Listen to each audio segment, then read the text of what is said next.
Unspoken expectations typically go unmet. They lead to bitterness and resentment. Unspoken expectations are often a significant issue in marriage for a lot of compelling reasons. When expectations remain unspoken, spouses operate on different assumptions without realizing it. Each person brings their own family background, their cultural influences, their personal experiences that shape how they believe a marriage should work. Without verbalizing these differences become an invisible fault line in the relationship. When unspoken expectation isn't met, one spouse feels disappointed or hurt, and the other has no idea why. Perhaps most damaging is how unspoken expectations create silent resentment. When expectations go unmet repeatedly without discussion, the hurt partner begin to interpret this as a lack of caring rather than a lack of awareness, and it leads to deeper relationship damage over time. Many couples fall into the trap of believing if they really love me, they would know what I want. This assumption puts an impossible burden on the spouse to be mind readers and sets relationships up for failure. Many marital arguments are actually about violated unspoken expectations rather than the surface issues being discussed. The real problem often isn't about the dishes or the in-laws or the budget. It's about unspoken expectations around these topics. So today, we're going to talk about unspoken expectations. Welcome to Lost Marriage Podcast. Oh, you're part of it now. You're not a guest anymore. You are the real deal right here with me. Right here. All right. So we got kind of an interesting topic today. Sort of, kind of, yeah. Yeah, because I think as we talked before and we're going to talk here, man, I think everybody gets into that. Yeah, I do too. So think We about... certainly did. Oh, yes, we did. And actually, right before we did today, we had one. We did. Because I thought for sure I told you, maybe I said we're going to do videos. My assumption was you knew that it was going to be a podcast. And about 20 minutes ago, you found out that's what I was thinking. And that was not what you were thinking. No. My expectation was different. So, but I'm glad to be here. I'm just glad to know what I'm supposed to be when doing. you're supposed to be here. So 55 years of marriage, yeah, don't feel bad. We all make them. So let's talk about some questions. What are some expectations you had about marriage that you never verbalized to each other? You mean like early on, starting out? Yeah. Well, I mean, I think we had a lot. Yeah. I mean, we were so young. And I think that I had an expectation that you kind of would know what I need when I need it. I mean, Yeah. we'd been dating and you'd been very, I mean, I pursued well. Yeah, you did. And I kept thinking that's going to continue. And actually it didn't. Well. And anyway, it took us a while to start. Yeah. And I think my side of that was, when we were in school, we both went to class and we'd see each other maybe a little after class or something, but at night we might have dinner together. Right. Well, so we moved up here, got married. I started working with my dad in the supermarkets. You started going to school. What I forgot was you didn't have your support group here. All the support group was at TCU. It was just you. It was me. Well, that's a lot. But no, it's like, yeah. And so I think I didn't realize my expectation was it was just going to be just like it was. Yeah. And then I began to see you. I mean, your family wasn't here. Nobody's here. And I just expected you to be like you were at college. Yeah. But there's a lot of adjustment to do there. There was a lot. I think one of the other ones probably was, I think back to our honeymoon, was sex. I mean, I had this thing in my mind that I had this sex quota for every day. And I don't think I ever told you, right? Yeah, you did. Did I? Is that why you hid? Yeah. It just wasn't my expectation. No, it was. But I don't think I told you right off the bat. I think it kind of... No, you didn't. You just expected. When I go, let's go, you'd say, yep. You had some wild ideas. I did have some wild ideas. You still do. I did. So how do we discover unspoken expectations? Because I think we all have expectations of each other. Yeah. Speaking them, verbalizing them is the healthiest way, because then your spouse can say, I can do that, or I can't do that, or that's not realistic, or yes. But what about unspoken? How did we find those out? Was it trial and error? Was it? Well, yeah, at first it was trial and error, and then I just thought you knew. And we would go along and I would get resentful and all this stuff. You know, if there was something you were doing that, or not doing that you had been doing before. And I thought, well, he'll come around. And then you didn't. And Yeah. so I would get frustrated and angry and I would hold on to it. And then finally I would blow up, Yeah. you know, and then we would get it all out there and talk about it. We skip the first part now in our marriage. And talk about it. And talk about it before it becomes a problem. Yeah, I think that's a big problem with a lot of people. You just build this thing up. Yeah. And you never told me that you were upset that I wasn't doing your expectation that I didn't know anyway. Well, you should have known. I should have known. But well, I think part of it was I pursued really well. And I think I fell into what a lot of guys do, is you don't pursue as hard after you get That's married. right. I mean, I had you. That's right. You had a ring on your finger, you moved out of state to live with me and all that kind of stuff. And so I think I had to realize that you got to pursue Yeah. all the time. You don't get a pass on that. Yeah. And I think, but I still would have made mistakes, even I still pursued, because I think we both, and probably you more than me, were trying to feed each other in a mold. Yeah. I mean, I kind of thought my mom was the perfect mom, wife, and I didn't want you to be her, but I liked a lot of things she did, and so I kind of wanted you to be like that. Right. And I think over time you kind of became that, because you and mom were best friends. Oh, yeah. But early on, it was like you weren't being put in any kind of a box, right? Right. And you had this deal of what a man should be and not be, and all that kind of stuff. I think that happens a lot to people when they first get married. I think they have an idea of what you're going to be like, and you about Sure. Well, family of origin. before you get there. Yeah, And family of origin has a lot to do that. yeah, oh, yeah. And I think that affected us probably a lot in a lot of Yeah, different it ways. did. I mean, you grew up we'll talk about your family of origin with your dad as your male image. Right. And, And he was bigger than life, and oh yeah, he was on a you know, pedestal. all this stuff. And I didn't really have you on a pedestal at that time, and I expected you to come along and be my dad. And eventually Yeah. you would put me Yeah. on that pedestal. And I think, too, your dad was gone a lot. He worked hard. He was in the car business, so he was absent a lot in, lot. evenings and stuff, because it's a tough business to be in. Mm-hmm. So I think, Consequently, he didn't do a lot of the disciplining. Mother did that. yeah. And because of that, he was kind of up on a pedestal because, he never got upset or mad at me. No, he was just, He thought I was hi, perfect. honey. Yeah, Yeah. well, you are, kind of. You're right. No. Yeah, and my parents, just got along great. So I had this image of really loving each other and really not fighting much. And when they would argue, it was settled so quickly, and it was never a huge, big deal. Yeah. And so I think our first big argument just scared the heck out of me. I thought, oh my gosh, Yeah. what are we going to do? Yeah. And so my expectation was we really wouldn't fight, and that was unrealistic. That was We totally just unrealistic. didn't know how to handle it. Correct. And we did a lot of fighting, not resolving it, kind of going a few days, getting back together, never resolve anything. And it just kept getting worse and worse and worse till we went to counseling probably. Yeah. Well, you can just stuff it so long. Yeah, and then you it gotta explode. Yes. So I think that our family backgrounds did a lot in that. What about agree. finances? What do you think what were assumptions that we had about finances? Well, you were more free to spend whatever, or within reason, whatever you wanted to. And I was on a budget, and I was more frugal. I grew up that way. And so I just thought, why are you getting two of those when you only need one? And I would just go, that is ridiculous, so it would kind of be a bone of contention. Yeah, because you never really said much. And then I needed to lighten up and become more generous. So, until we figured all that out, it was pretty rough. Well, I think both of us, we went from college to marriage. You were still in college. Yeah. So our parents were nice enough to fund us. But you had two sisters very close behind. So your dad was really funding three girls.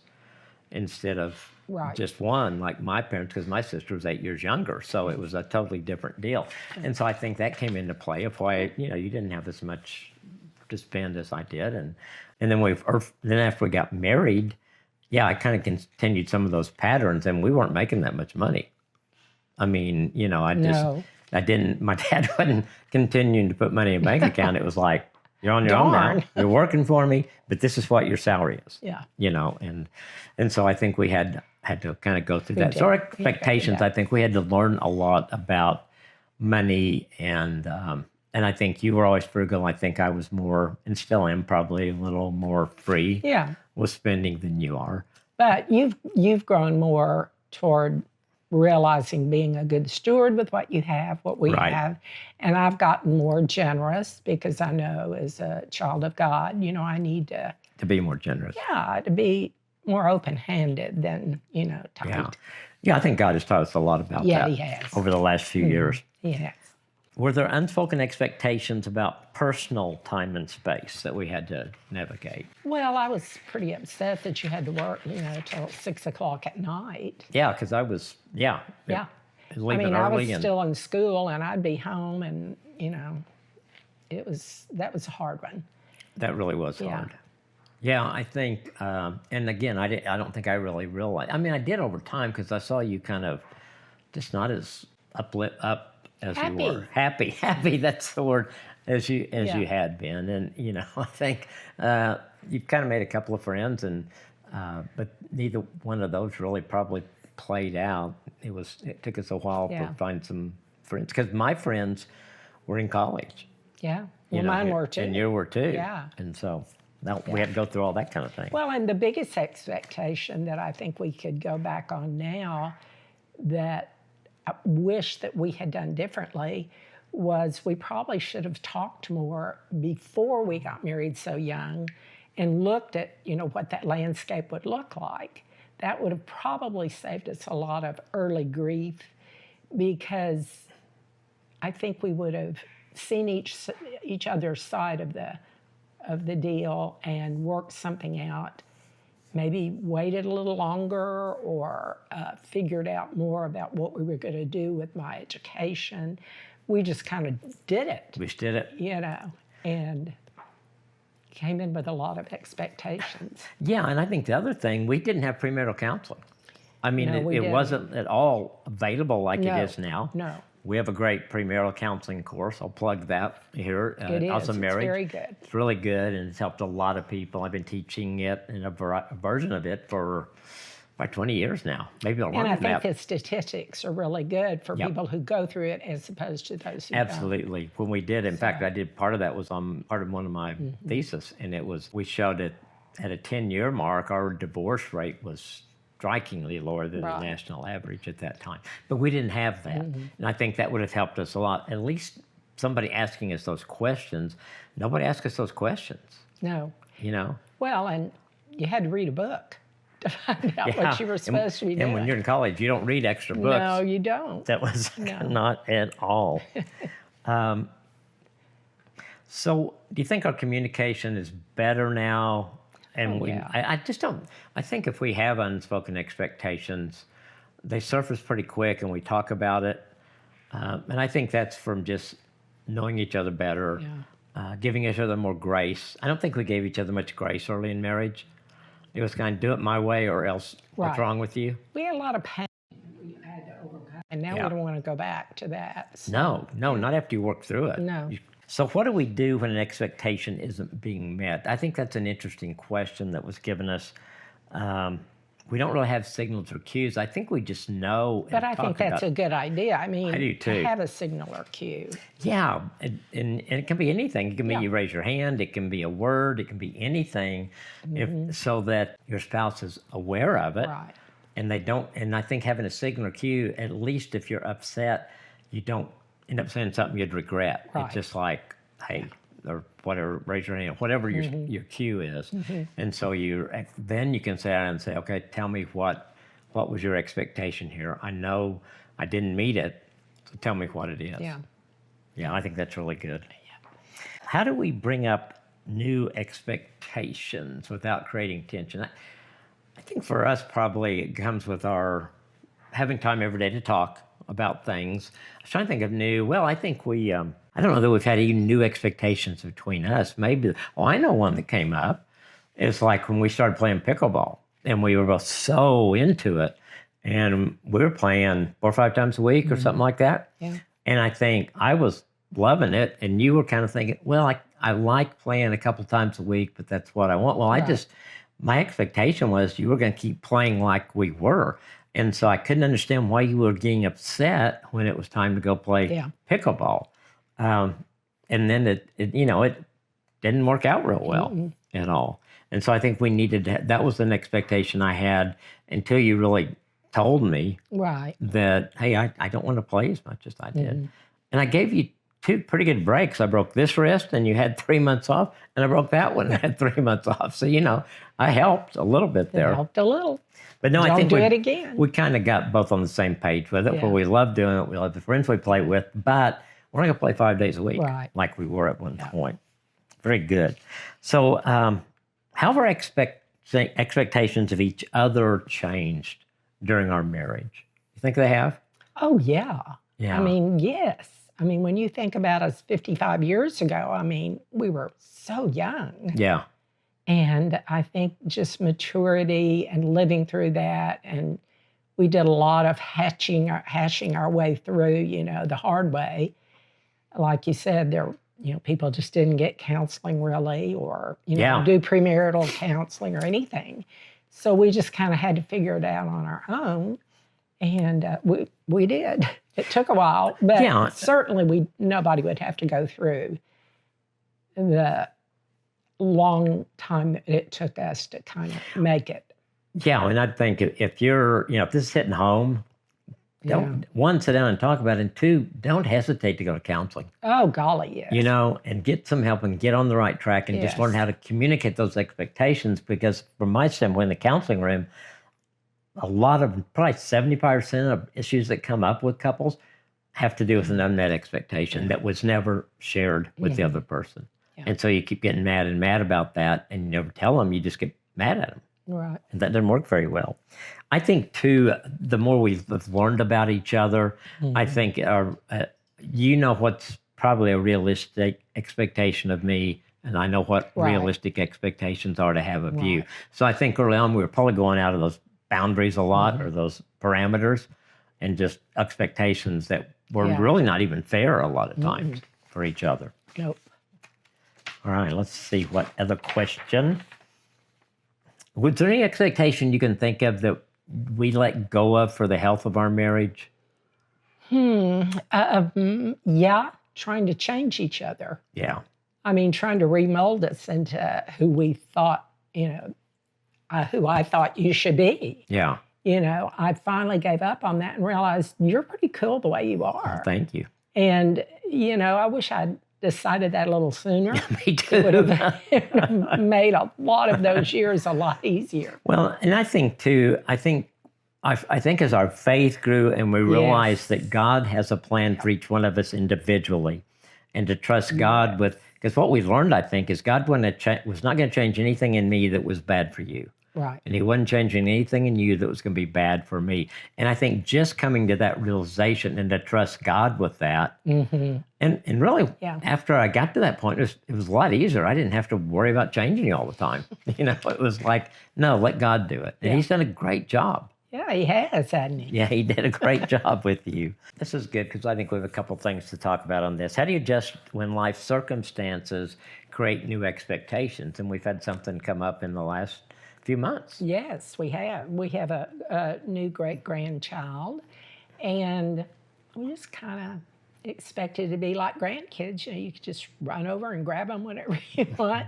And this new generation has a new idea. Yeah. They want to do it by themselves totally sometimes. And we had to kind of figure that out and let them do their thing. Yeah, and I think it came to really some communication that we finally had. And I think I think their expectation or what that wasn't really conveyed to us, and ours weren't. And I knew it was going to be different because obviously we wanted the grandparents to be on deck first. But I think it was different than what we had seen with when we when our kids had Yes. kids, and we were so involved all the time. And I get it, and I understand what they're doing. Yeah. That they want this family unit, the three of them, Yeah. to grow, experience things together, and they're not shutting us out, even though it might have No. felt like that. Yeah. They were just in their timing to open that up. And so I think it was really good. I think we Yeah, it all was. learned about it. I think they learned about communicating expectations much better. And we learned how to just, we weren't going to get upset about it. We just wanted to be with that little booger more. It's pretty cute. Yeah.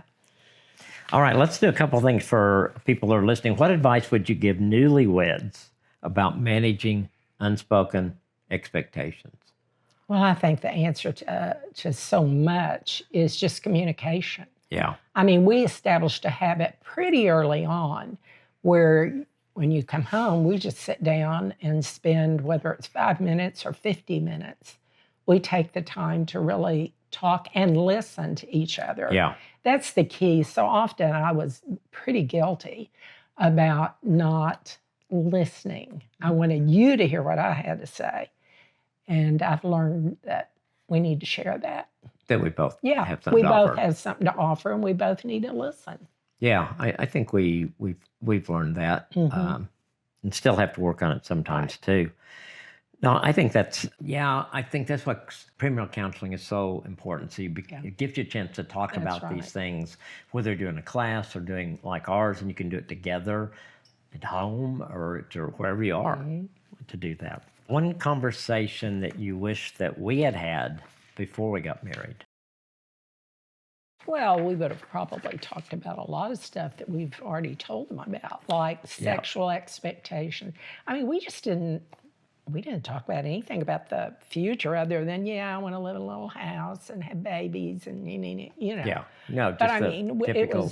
we didn't get down and really talk about the real issues that we might face. No. That's why premarital counseling is so important, because they do that with you. We got blindsided. Yeah, we with did. a lot of it. We I did. mean, it wasn't that we faced anything that was abnormal. Yeah, But we just didn't look for it in any way. So I would say that definitely talk about things, talk about expectations. One thing that I have couples do a lot, I'll have them just, over the next week, each of you get yellow pad and pen, write down all expectations you have for your spouse. And then when we come in, we go through them, we switch, and they tell each other if the expectation is realistic or not. And if it's not, we just cross it off. Yeah, and then that's we get good. down to what ones are realistic, and then we can talk about that. But I think doing an exercise like that, because I think we all have expectations that we don't communicate, but then we get upset when they're not met.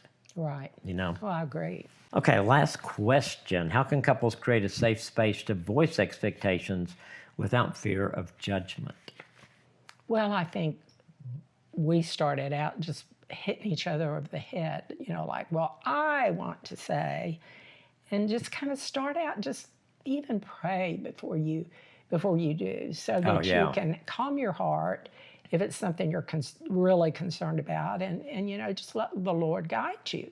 I mean, and you want to go in low instead of coming in. Yeah, and I think if you Heavy don't and have whatever. a safe space in your marriage now, it's important to create that. If you need a counselor to help you do that, get that. But you need a time that's set aside, I think every week, if not every day, where you sit down and you can share what's going on. Yes. You can share expectations that were unmet or that you have for the coming week. Right. Just get on base with each other. And so to eliminate as many surprises as you can. Right. I think it'll help. Oh, I agree with you.